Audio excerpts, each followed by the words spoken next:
but basically what we're using to block out the world of darkness. Blockout is basically a rough 3D concept of what we think the world will look like. It's advantageous because with a blockout you can rapidly iterate and change the world without having to worry about art constraints. So here you'll see that I've blocked out a small little island. You can see all the different volumes that you use to create this island. So we have a little island, and let's say we wanted to put a prison over here on the end of it. Make it about 4 meters. Now I'm going to add what we're calling a kit volume. A kit volume is going to be the basis of all of our buildings. The advantages of a kit volume is that we can constrain the length of each line to a meter length or any other length we want. So for my prison, let's say I wanted to create, I don't know, a little C-shaped kind of prison. So I'm going to go here.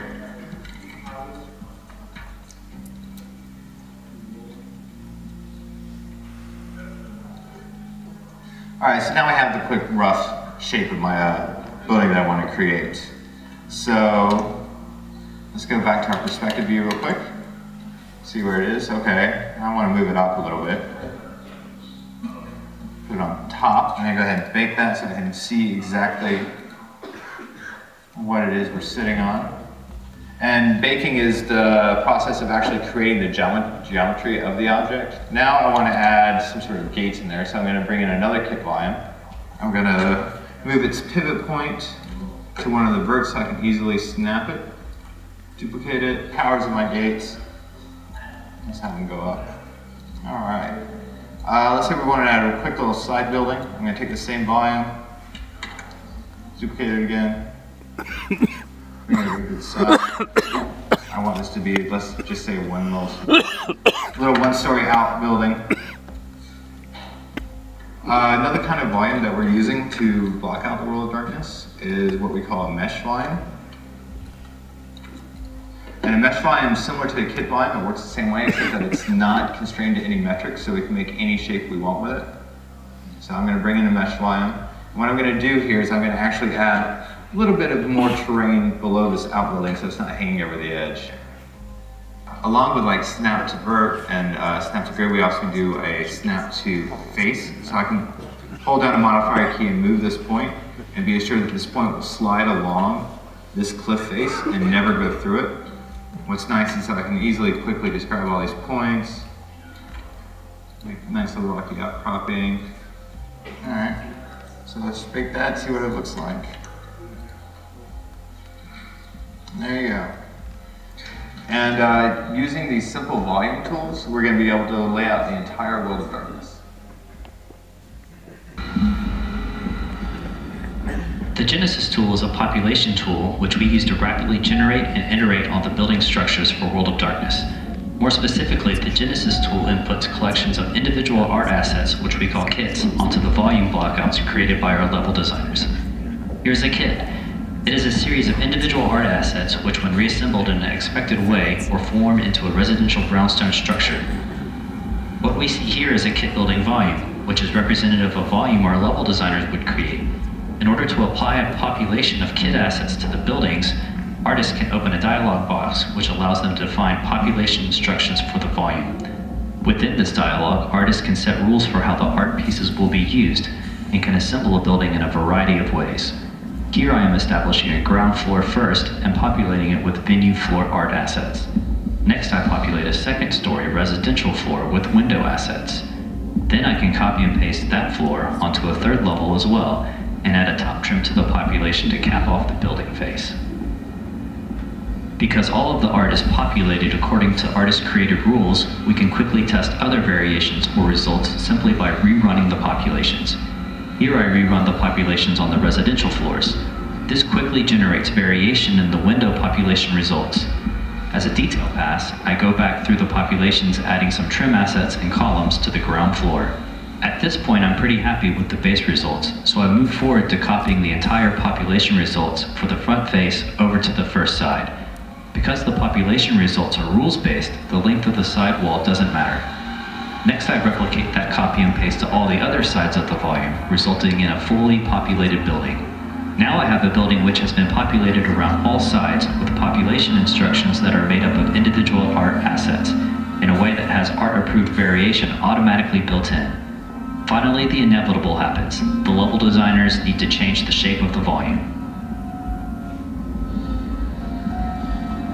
Now that the building volume has been resized, I can easily rerun the populations for the volume and regenerate all the art assets to fit the new building dimensions.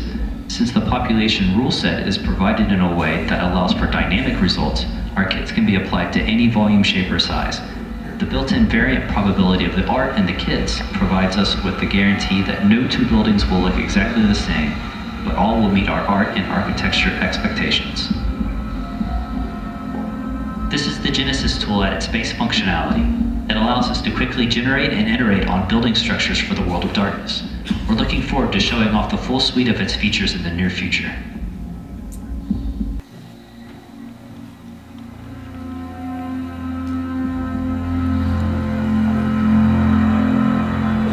In the world of darkness, we will be striving towards dynamically generating local cube maps, so that reflective materials such as puddles will reflect the area they are present in.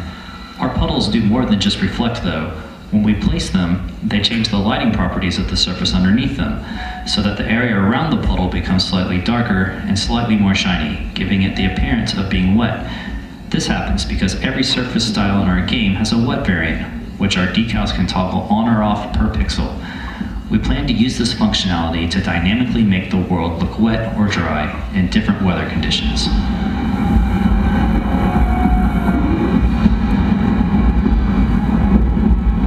In the effort of adding even more wetness to our world, we've created a water decal shader.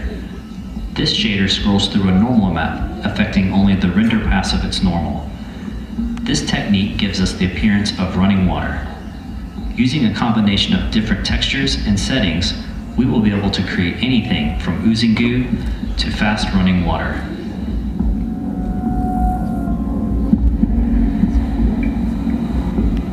Utilizing a normal map to create a distortion of the background image, we can create a wide array of glass type surfaces.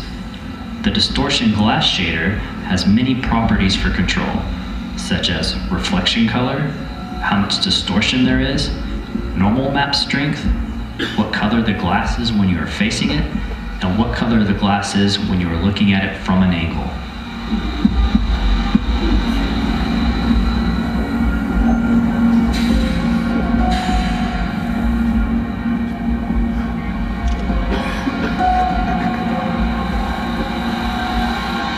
Animated props are essential to make our world feel alive. In addition to standard animated and state props, we also have the functionality for driving animation through our shader system. Here we have an asset that has its fan blade axis set in Maya, so that the rotation happens around the correct pivot. With this shader, we are not constrained to a pre-made animation, but can control the speed at which the fan rotates from within our editor. This also allows us to animate each fan in the world differently per instance of the asset. We also have been working on a number of procedural shaders, one of which is our brick shader. The brick shader utilizes an atlas texture that's comprised of a number of different bricks. We can control different attributes such as how the bricks are offset, the overall color of the bricks, and how the grout between them looks entirely from within the shader. This shader allows for vastly different applications of bricks at all shapes and sizes, with varying looks and feels while utilizing the same texture atlas. For example, we have the ability to control the probability of how often a certain brick appears, which gives us an advantage over regular tiling textures in that our brick wall can be a totally random composition every time, while costing only a fraction of the memory budget. Our window shader adds depth to our buildings with interiors that are not actual geometry, but are created entirely from the shader.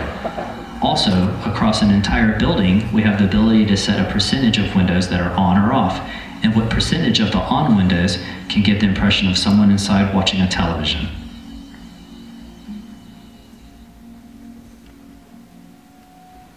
And so here we are, we're going to Nathan up there to jump from the corner of that building, come all the way down. Wait, hold on, guys.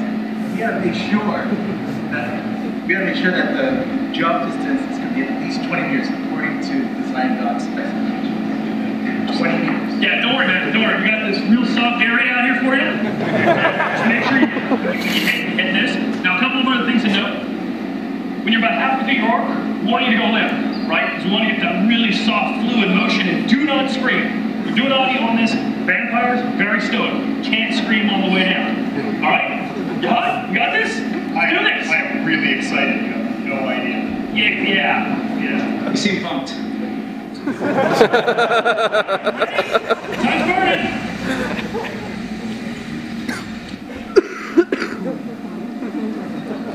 Are you guys sure about this? Right. You're good. Let's do this.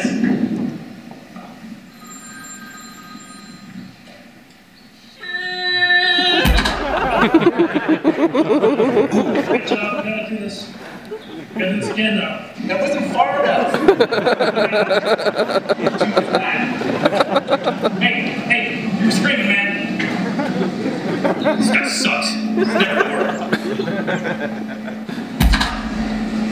Alright, good job. Yeah. So